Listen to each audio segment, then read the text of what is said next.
What's going on, everyone? Today we are taking a look at a new e-bike. This is the Burchda RX80, which is a full suspension fat tire e-bike. Taking a look at the bike itself, I love the overall look this bike has. As you can see, it's mostly gray, but it has some gold accents and some green accents as well. Overall, just gives it a nice, bold and aggressive look. Alright, so diving into the specs, this bike has a 750 watt motor with a peak of 1000 watts, and this also has 85 newton meters of torque, so it should have good hill climbing power. Coming to the other side, we have hydraulic brakes with 160 millimeter rotors. Powering this bike, we have a 48 volt 20 amp hour battery, and as you can see, it does discreetly mount right here inside the frame at the bottom. Looking at the tires, we have 26 by 4 inch fat tires, and as you can see, they do have an off-road tread on them. In front of the bike, you have a very nice built-in headlight. As you can see, it has a nice DRL, and then you got the actual headlight in the middle. Plenty of brightness, so it should light up the road, no problem at all. Coming to the back of the bike, unfortunately, you do not have a built-in tail light. Instead, you just have this reflector right here. Looking at the bike right now, I just realized that I forgot to install the front fender, but I'm already doing this review, so I'll just proceed as is. But this bike does include aluminum fenders, and then you also get this nice and beefy rear rack, which has a very good carrying capacity of 150 pounds. Coming up to the bars, you have a half twist throttle, a 8-speed shifter, your controller, headlight button, built-in horn, and then right here in the middle you have a nice and clear color screen. I've seen this screen on a few other e-bikes. Honestly, it's a good screen. I have no problems with it. It has a nice contrast, nice brightness, and as you can see, everything is large and very easy to read. Up top, you have your speed, your pedal assist level, your odometer, and right up here, you have your battery gauge. Honestly, I'm not really a fan of these graphic readouts. I would much prefer a battery percentage or even better, a voltage readout. Last but not least, this bike is water resistant with an IPX4 rating and weighs 74.8 pounds. So first impressions, this is not the best bike when it comes to pedal resistance, but for a fat tire e-bike, it's definitely not that bad. Right now I have the motor off, pedal assist 0, so it's not doing any assistance, and I'm able to pedal this no problem at all. So if your battery dies and you get stranded somewhere, you should be able to pedal back home no problem at all. I always mention this at the beginning of every e-bike that I review, because I've reviewed about 3 or 4 e-bikes at this point where the pedal resistance was just awful. Like, without the motor, you would be killing your legs trying to pedal it back. So if you get an e-bike, in my opinion, it's definitely important for it to be able to pedal easily on its own. Typically, a commuter e-bike is going to be the easiest, but like I said, fat tires aren't too bad. Some are worse than others, but this one's pretty good. As you can see, we do have an adjustable stem. Right now, it's all the way down. That's how it came out of the box. I probably should have adjusted it because I'm a little angled forward right now in more of a sporty position. I think I'll put it up just a little more to make it a little more comfortable. But yeah, since it's adjustable, you can put it as high or as low as you want. It's always a nice bonus to get that with a bike. My first e-bike didn't come with this, so I had to spend about 30-40 bucks to add one of these on there. Suspension feels good so far. Went over a few rough areas in the street right now and it soaked it up pretty well. Full suspension with fat tire e-bikes, that is one of the best combinations if you're looking for a comfortable e-bike. We'll see how this does on more harsher bumps, but for right now, definitely feeling good. All right, so pedal assist 1 looks like it caps out about 9.5 miles per hour. Let's go ahead and switch it up to number 2. Number 2, I felt it let off right there at 14. All right, switching it up to pedal assist 3, nice and smooth acceleration. You definitely want that in an e-bike. I've tested quite a few e-bikes where the acceleration was just very jarred. You barely hit the throttle or you barely pedal, and it just launches you like 0 to 100 at full speed.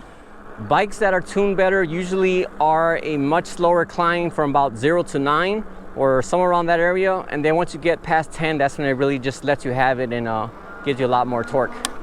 So it keeps it fun, keeps it quick, but at the same time keeps it safe so you don't accidentally crash into a curb or hit somebody when it throws you forward unexpectedly.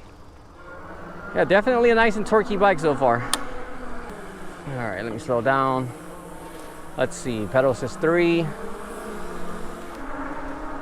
Pedal assist 3 lets off right about 18 miles per hour.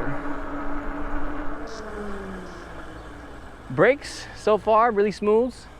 I haven't tried them out on a harder stop yet, but for regular braking, definitely smooth and nice and quiet as well. All right, pedal assist 4.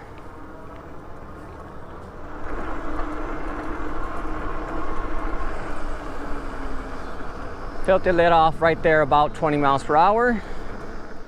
All right, pedal assist 5. Let's see what we get. Casual pedaling, so we can see what the motor does mostly on its own.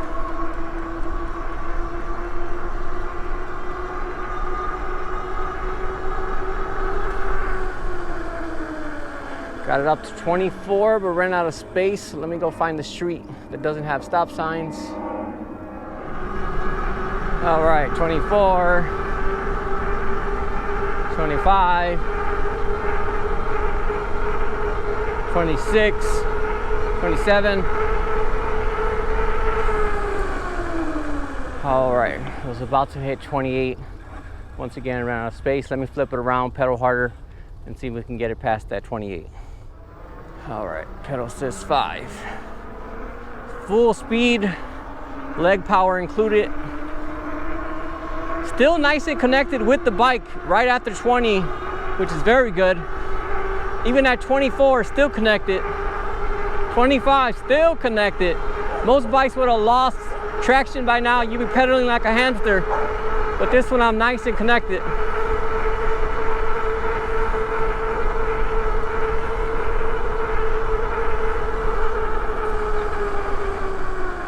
All right, got it up to about 28.5. Surprisingly, I had no idea that was a cop car, but he seems to just drive past, so I guess that's fine. Yeah, 28.5, and that was with a pretty good leg power. If you really push it, probably get about 29, but 28 is pretty much where it capped out with motor only. All right, let's go ahead and do a quicker brake test.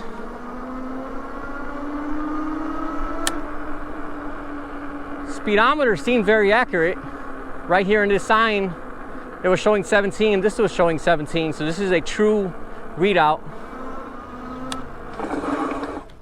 Oh yeah, definitely a good amount of bite on the brakes. I can tell they're not fully broken in yet, but definitely getting a good bite to skid that tire easily. All right, throttle only, let's see what we can get. I did not unlock this bike. I'll look into it at a future date, see how and if I can unlock it. Right now, this is stock out of the box settings. Happy to see it's going past 20 on throttle. A lot of these bikes lock you out at 20.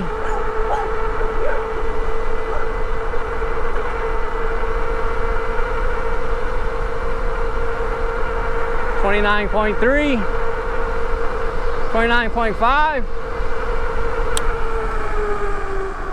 $29.5 throttle only. A little bit of wind there.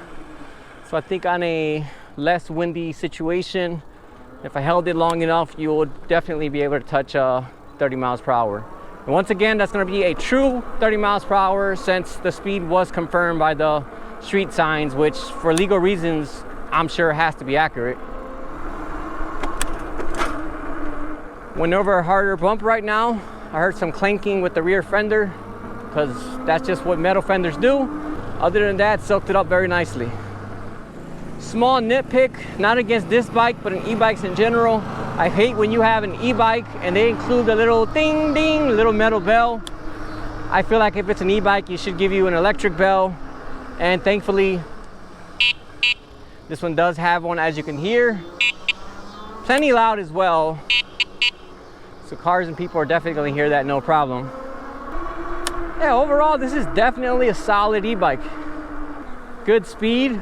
Good brakes, good comfort. Stock seat is good as well. Suspension works well. 20 amp hour battery, which used to be what is considered long range e-bike. It's still a pretty long distance, but now there's e-bikes with 40 amp hours, 60 amp hours. But for a regular e-bike that's not too heavy, 20 amp hours is typically the long range standard. I have a 14 amp hour e-bike that I use very often. And with that one, with casual pedaling about 14-15 miles per hour, I'm usually able to get about 30-35 miles. So this has about 6 amp hours more, so you should be able to get about 45 miles on this. 40 to 45 If you're going a little faster, then you might get about 25 to 30, and obviously if you're going full speed the entire time, that could bring it as low as 10 to 15 miles. Yeah, even riding right here in the sidewalk, soaking up these bumps as well. And I do have the tires inflated to the maximum 20 psi. So if you lower them down to 12 to 15 psi, you're gonna get a even more cushiony and soft ride. Yeah, overall, definitely a solid bike. I have no real complaints about it. Everything feels good. Build quality feels good. Nothing feels loose or rickety or anything like that. So overall, if you happen to be looking for a fat tire, full suspension e-bike with a good amount of range on it, this one here is definitely a good option to look at. All right, that about wraps up this video. As usual, if you have any questions at all, feel free to drop me a comment and let me know. Otherwise, thanks for watching, and I'll see you all next time.